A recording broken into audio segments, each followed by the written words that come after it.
going to hand things over to Christopher Pitstick. For those of you who may not know Christopher, he's a software engineer. There he is, software engineer on our cloud platform team. He's based in the Pittsburgh office.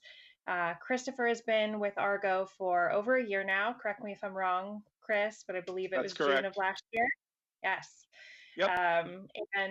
Chris has graciously offered to share his experiences with the Argo team today, something I'm very excited about. I've gotten a nice preview, and I can't wait for the rest of you to hear what he has to share. So a warm and enthusiastic handover to you, Christopher. Thank you. Hello, I'm Christopher Pitstick. I'm 34 years old, and I have Asperger's, a form of autism. Usually, people with autism hate giving talks like this. However, I've enjoyed giving these kinds of talks since I was the lead in my 8th grade play. One thing to know about autism is that every case is unique, and this is part of how I am unique and what enables me to present this to you. So, next slide, please. The title of this talk is Not at All Rare, which is a quote I have shamelessly borrowed from one of the pioneering psychologists who formally documented autism in the 1930s, Hans Asperger. His comment tells us something that humanity is coming to realize over time, that autism and Asperger's are far more common than we may have first realized. And I'd like to share part of my story with you all to showcase that. Figuring this out took time, and it started way back when I was a child. My parents took me to a doctor who noticed something was wrong. He could tell by the shape of my head and how I was growing that I was going to have a condition that would affect me for the rest of my life. Next slide, please. I'm talking, of course, about needing eyeglasses. Wait, did you think I was going to talk about something else? In all seriousness, having a mental health condition is a lot like wearing glasses. Some people ask, is having autism or Asperger's a disability? This is one of the first things I'm frequently asked when I communicate my situation. I would answer your question with a question. Is having glasses or wearing contacts a disability? Well, yes, technically it is, right? But it's so common, so tolerated, that we no longer think of it that way in our society. Just like with autism and Asperger's, glasses do come with a behavioral change. But unlike glasses, autism doesn't have a good way to measure it, a good way to treat it, and there's no cure, air quotes. With glasses, we have a definition of ideal, and we can cure it, bringing people to 20/20 vision. But how would we be able to tell if someone with autism was cured? I'll get to the specific definition later, but broadly speaking, autism is a behavioral deviation from social norms. If autism then needs to be corrected, how would we know then when someone had 20/20 social vision? What is perfection in terms of behavior? Every country on earth thinks nothing of needing glasses, but we certainly have a lot of fear and ambiguity with autism, which is something around we can't even define an ideal. Why is that? Anyway, what I hope to convey here is that having autism is no different than needing glasses. It is a difference to be understood and not a disability to be dismayed. My goal is to destigmatize this so that it's not a big deal, to make it accepted and not a boogeyman that we are scared of. Next slide, please. Now that I have your attention, let's talk more about what is in this talk. It is a summary of my understanding of what Asperger's and autism are, told through sharing stories of my own life in the hope that sharing my story will help others with theirs. If you haven't gone through something similar yourself, I can almost guarantee you that you know somebody who has. While the clinical prevalence of autism in our society is somewhere between 1 and 2%, or approximately 1 in 54, in certain communities, such as the technology industry, there seemed to be a much higher prevalence of it. Therefore, I've discovered my situation isn't unique, but I've also discovered that it's commonly misunderstood. And I hope that by the end of this, all of you will understand better. Next slide. Quickly, however, before I say more, I need to talk a little bit about what is not in this talk. These are the disclaimers. I am not a medical practitioner, and this isn't a clinical talk. Caitlin and JFCS are more than capable of answering clinical questions at the end. I am telling my story and nobody else's as best I know how to tell, but it's nobody else's story. I will say what worked for me, but what worked for me may not work for others. I am still a work in progress. This isn't, I had a challenge and I completely solved it. This is, I have a challenge, I have stories to tell, and I hope to build a community where we can all work together on this. My challenges are my own. Finally, please don't use this talk as an impetus to be an armchair psychologist or therapist and diagnose others around you. Next slide. All right, so with that out of the way, what are autism and Asperger's exactly? Autism, or autism spectrum disorder, refers to a broad range of conditions characterized by challenges with social skills, repetitive behaviors, speech, and nonverbal communication. Asperger's, on the other hand, is a neurobiological disorder that affects an individual's ability to read and respond to social cues, communicate effectively, organize and prioritize tasks, and others. Many people with Asperger's syndrome have above average or even superior intelligence and enter the workforce with multiple or advanced degrees. And that sounds familiar, doesn't it? We might be in an industry that needs a lot of advanced or multiple degrees. Discerning audience members may notice that disorder has a strike-through through it. Why is that? Well, I'm emphasizing that while disorder is used clinically, much of my experience in life shows Asperger's and autism to be a difference in a way of thought, rather than an incorrect way of thought. This is why these conditions fall under what's called neurodiversity, diversity of thought. Also, notice the background is a fractal. Autism and Asperger's are like a fractal. While there are patterns to them, they are all different depending on how you look at them and who you're talking about. It is a multidimensional spectrum that has many markers that make generalizing about it difficult. Remember at the beginning of my talk, I referenced that many people on the spectrum have trouble giving a talk, but I don't.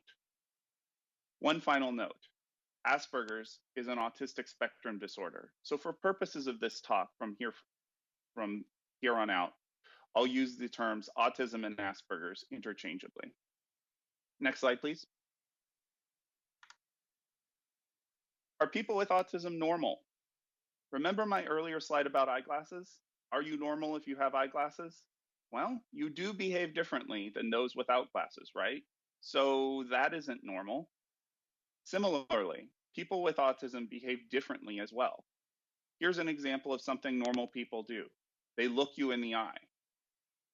One thing that my teachers in elementary school noticed very early on and brought up in parent-teacher conferences with my mother was that I wouldn't look at them. And that was true. Eye contact was something that I have always struggled with and still do to this day. If I'm in a complicated or intense conversation with you and I'm looking at you, that's a hint that I might not actually be paying attention to what you're saying. In general, how much I look at you is inversely proportional to how much I can listen to you. The first time this came into the conscious realm for me was when I was 20 years old and in college, and a girl I was dating confronted me about it. Imagine how that conversation might have gone. Likewise, if I'm crossing my arms, I'm probably feeling uncomfortable and it helps soothe me. I'm not being defensive. Or I might just be cold and trying to warm myself up. Finally, if I ask a socially awkward question, it's probably because I didn't realize it was awkward in the first place. I'm not being a jerk. I just missed the memo, so to speak. But let's take a step back here and talk about another really important question. Next slide. How did I handle kindergarten? The first thing to know is I went to kindergarten 3 times. I was held back from real kindergarten because of lack of fine motor coordination. It didn't matter that my vocabulary was well above my age level.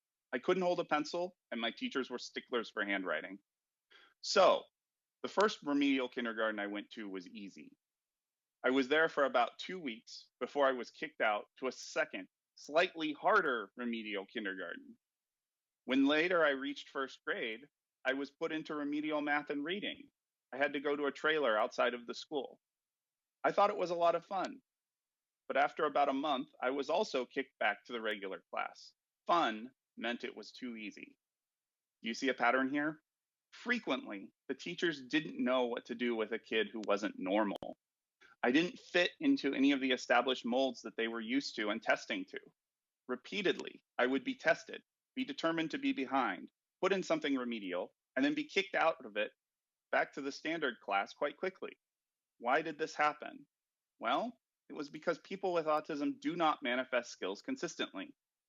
Occasionally in my life, someone will ask me, how could you be so good at skill X, but so bad at skill Y? Well, I didn't develop evenly, and that is a classic hallmark for autism. Now let me zoom in a bit on a story that happened during this time period during the tough kindergarten from 1991 to 1992. Next slide. During this class, I took a test where you had to take pictures of boats, planes, trains, and cars and they put big old school over-ear headphones on you, and you were told to circle the vehicle corresponding to the sound played. I immediately panicked and froze. I thought, this test is way too hard. These all have internal combustion engines and that burn fossil fuels. They're all the same. How can I tell the difference? And in a way, I was right. But because I was frozen and didn't realize there was another way of thinking about this, I rat-holed into a particular way of thinking and could not get out of it. As such, I failed the test because I got mentally stuck and was associating the wrong thing to the problem at hand.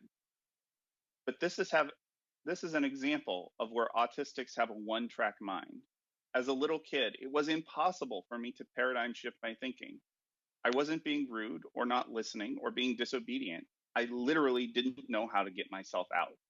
I needed a mental breaker bar, something that wasn't present in my Asperger's toolkit. Still, was I wrong? Not really. I was thinking differently, associating the objects in a way that was unexpected. The teacher was expecting me to associate the vehicles based on the sound they make, but I was associating them based on how they worked internally. Even today, doing such a shift is difficult, and it takes mental energy for me. Furthermore, when presented with this test, we had boards set up between us to stop us from cheating and copying from our neighbor. The teacher knew that I was at risk of copying off my neighbor, yet instead of figuring out why I was doing that, she simply blocked it. This has implications elsewhere for Argo today for things like recruiting and performance reviews. We might see someone struggling with a concept that we believe to be easy, and we need to have more kindness and empathy for that. For a person with autism, Slack can be a minefield because of the expectations of communication that are set up there. The same is true with email. Raise your hand if you've never received an awkward email. Anyone? Another thing, is my Slack conversation appropriate? Is this person being a jerk, not understanding something, or are they really passionate about something? We need to understand that better when we find something going wrong with Slack. We also need to be more mindful of where other people are coming from, and we need to be more cognizant about all of this. So, final takeaways. We need to be careful about the way we measure things and make sure we're not introducing side effects. We need to make sure that there aren't unintended consequences about how we measure what we consider to be normal. Ask more open-ended questions instead of right or wrong questions. Argo is already good at this. And as an example, I can cite my own interview. I was asked to share my own experience without bias towards expectations of what that experience should be. This might actually mean, in fact, that Argo will be hiring quite a few more people on the spectrum than even other tech companies, and we need to be aware of that. Next, we need to make sure we're measuring outcomes, but not outputs. You can't always evaluate what's going on in someone's head by the output of their communication. The goal of this test was to learn the difference between these vehicles, the outcome. Instead, this test expected an output of recognition of sounds. These are not the same thing. Next slide, please. All right, let's fast forward. I'm now 26 years old, and I find myself in the unenviable position of needing to make a career change. I wanted to switch from being a software tester to being a software developer. I had received an offer from another company to be a software developer, but I didn't actually want to leave the company I was working for. Here's what I did, and here's how it happened in my head. 1, I want to switch roles. 2, I also want to stay at the same company. 3, I have an offer from another company to make the role change I would like. Next is where it gets interesting. The only person who has the power to immediately help me change roles is my director, or my manager's manager's manager, 3 levels up. If I am not permitted to change roles, I will simply take the offer and leave the company. Ergo, to try to solve this problem, I escalate directly to my manager's manager's manager first by email. Of course, this doesn't go well, and my manager eventually finds out about it and asks me, why did I not go to them first? And then I ended up leaving the company very awkwardly. If I was not on the autistic spectrum and thinking in a more neurotypical fashion, I might first talk to colleagues about what to do. Then I would go to my manager in a one-on-one situation, discuss options, shake hands, pre-pandemic, and leave on good terms. Anyway, if you read the final conclusion of my neuroatypical branch, it does feel strange. But if you read the logic of why I did what I did, it makes sense. But this is typical of the way Asperger's manifests itself. I can jump many steps ahead and take an action which may make sense if you see the logic. But if you see the conclusion without the logic, to many, it may seem unreasonable. Some of what went wrong here was simply in the way I presented it. Neither me or the director were clearly understanding each other, which led to the awkwardness. This is what neurodiversity is. It is a difference in thinking, really different thinking that isn't wrong. Next slide, please. So, the previous story of how I resigned from my job leads me to a key concept in Asperger's, what I like to call the cache. In elementary school, we put kids together and teach them subjects like math, science, reading, and writing. But where is the class on social protocol? We expect children to learn skills how exactly? By osmosis?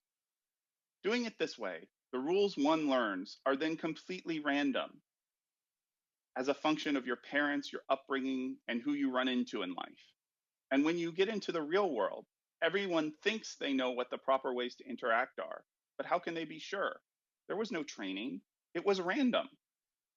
If your Asperger's is like mine, you may not realize a rule until someone tells you. And usually, unfortunately, this is only after you've broken it. But coming to an understanding of social protocols is difficult for someone on the autistic spectrum. It's like a math problem. Thus, instead of understanding, a defense mechanism developed very early on is to simply memorize a cache of situation response. As one gets older, this starts to work pretty well. However, anytime a situation may be slightly different than the one seen before, you may have a cache miss, something may go wrong, and a person with autism may again react in a way that challenges social norms. All of the above situations are things that have actually happened to me and where I had to store a learned lesson. Notice that I had to add the last one.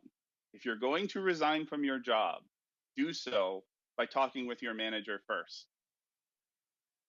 Note that there is another name for the cache that a friend pointed out. This is also known in other psychological circles as masking. Next slide, please. So how has this impacted my work at Argo? All of the past stories serve as good case studies, but they aren't super applicable to today. So what are the lessons I've learned? Well, I can break it up into three basic categories. I previously mentioned Slack. I have made mistakes on Slack. Especially, I have a problem with going negative sometimes in public forums. It's something that I need to watch. I can be very blunt sometimes. I have a malfunctioning filter. Why? Well, sometimes because I'm so passionate about wanting to say or do something to fix an issue that I forget the social context. I may forget that there are 100 or more people on a Slack channel. Since every interaction at Argo involves a lot of technical steps and therefore are unlikely to be in the cache, sometimes I say or do something, well, different. Next is a good thing. On GitHub, because I'm constantly trying to understand the social world around me, I also want to connect with people. However, often I simply do not know how. My desire for connection has caused me to reach out to open source communities a lot more than I think is usual at Argo. Nobody asked me to do it, I just did it. This actually has led to several successful projects being completed at Argo due to the fact that I reached out, including an OKR from last quarter. Mentoring. Continuing on the desire for social connection, I've also been told by managers that I have a skill in mentoring, and they often express this feedback with a bit of surprise. The reason I'm good at mentoring is that I know the struggle. One gift of my Asperger's is a good memory, and I remember what it's like to not know things from the technical perspective to the social. And I really want others to know they are not alone. When I see someone needing help, I usually try to reach out one-on-one and talk to them. Next slide. So how in the world did I figure all this out? Well, I was likely born with Asperger's. I wasn't born with the knowledge that I had Asperger's. Ergo, at some point, I had to realize that something was going on and act on it. How in the world did I do that?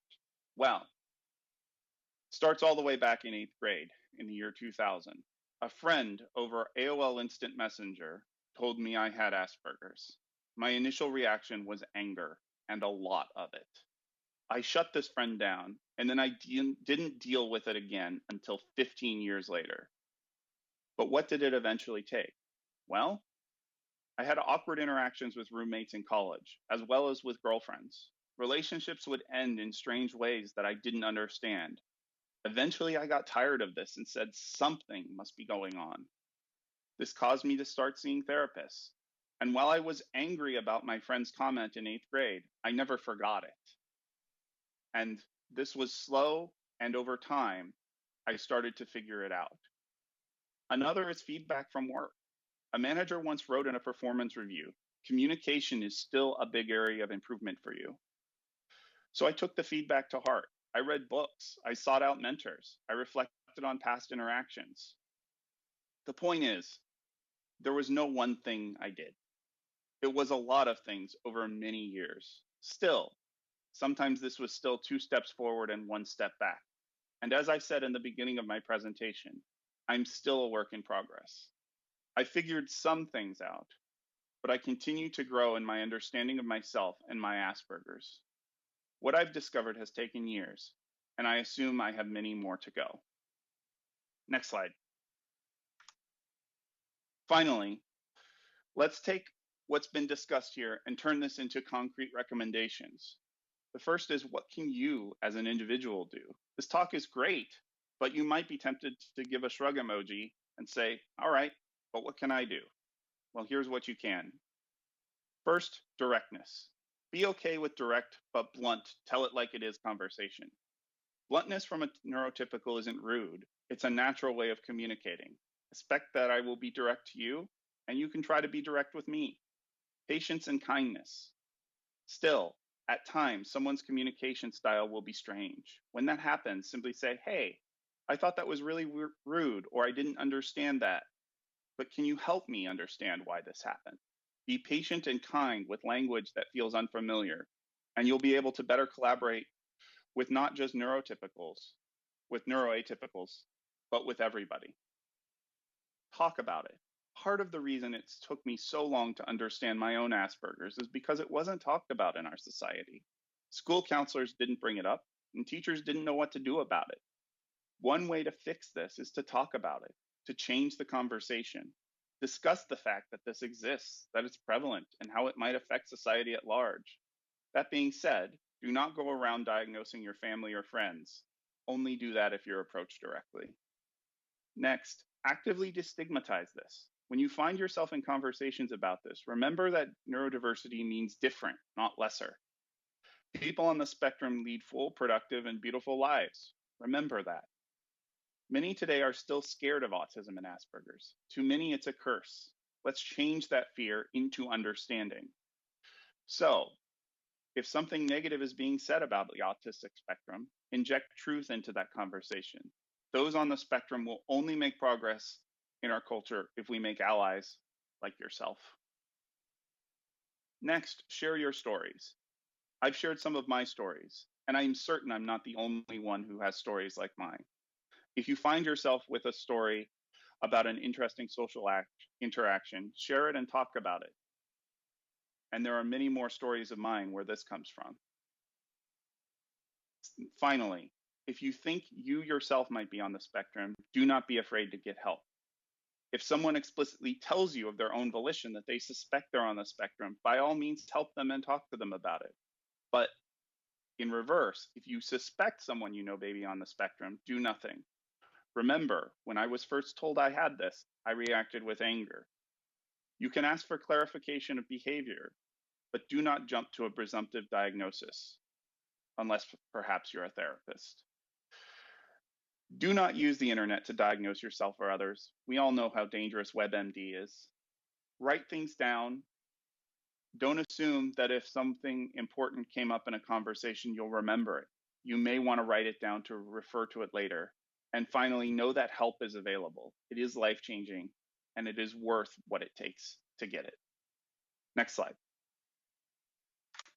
Next, the question is, what can Argo as a company do? And this is where JFCS comes in. First, management training. If you're a manager, do you know the ways to support an employee that comes to you with a neurodiversity problem? Do you even know what a neurodiversity problem looks like? I'll give you an example. When I was at one of my earlier jobs, I was always tired. Sleep disorders are often correlated with a neurodiversity issue. My manager simply shrugged and reminded me that I'm expected to show up to work and be awake. It wasn't helpful. Do you know how to support an employee if they self-identify? This is what JFCS is working with Argo on. As a manager, find out what resources and accommodations are available at Argo and generally. And then finally, if there's a conflict, can you tell if neurodiversity is a factor in that discussion? The next is company involvement. Argo has a book club. There will be office hours soon. JFCS will be working with us on job fairs and recruiting. And finally, when you talk to friends and family about Argo, let them know that we care about this issue, and even the fact that I gave this talk. The next is a idea that came from my therapist, a sensory room. As it turns out, there's a lot of stimulation in Argo's offices. This isn't necessarily a bad thing. However, for those on the spectrum, it can be quietly overwhelming.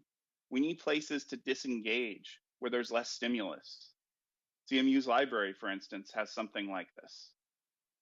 Next is a safe place to seek help. Groups, aliases, office hours, Slack channels, people ops representatives, and the like. These are all here, and they're coming. Finally, on performance reviews and hiring, remember, are we measuring outcomes or are we measuring outputs? Next, we need to ask ourselves whether the questions we may ask contain unintentional side effects. And do we consider the context from where the items we're evaluating come? Next slide, please. I will end with some thoughts from social media. Next slide. The first, autistics are the ultimate square peg, and the problem with pounding a square peg into a round hole isn't that the hammering is hard work, it's that you're destroying the peg. Next slide. I'm autistic, which means everyone around me has a disorder that makes them say things they don't mean, not care about structure, fail to hyper-focus on singular important topics, have unreliable memories, drop weird hints, and creepily stare into my eyeballs. So why do people say you're the weird one? Well, because there's more of them. And finally, I'll end with a quote from one of our greatest philosophers of our day, Lady Gaga. Next slide. Stop throwing stones at your sisters and your brothers. Man, it wasn't that long ago we were all living in the jungle. So why do we got to put each other down? Come tomorrow, who are you going to follow? There's going to be no future if we don't figure this out. The only prisons that exist are the ones we put each other in. Finally, next slide. Here are some references and contacts. They'll be available in the all hands deck. And I will end with questions. Next slide.